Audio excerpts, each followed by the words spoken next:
দিগন্তজোড়া বাগান জুড়ে সবুজের সমারোহ।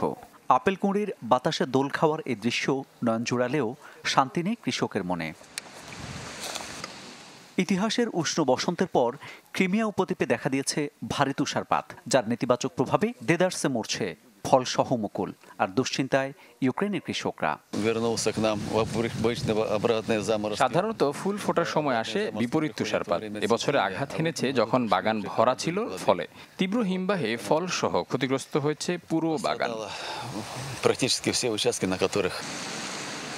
বছরের এ সময়টা ফল ভর্তি থাকার কথা থাকলেও মরে গেছে ১৬৫ হেক্টর খামারের পুরোটার ফুল। বাগানিরা বলছেন, নজিরবিহীন তুষারপাতে দেখা দিয়েছে ফলন বিপর্যয়।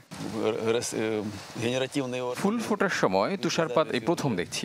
আমার জীবদ্দশায় কখনোই ফুল থেকে গুটি আসার সময় তুষারপাত দেখিনি। দেখুন, ডিম্বাশয়গুলো খারাপ আকৃতির, ছোঁয়ার সাথে সাথেই ঝরে যাচ্ছে। বাগানিরা বলছেন, এরই মধ্যে নষ্ট হয়ে গেছে শতকরা ৯৫% ফল।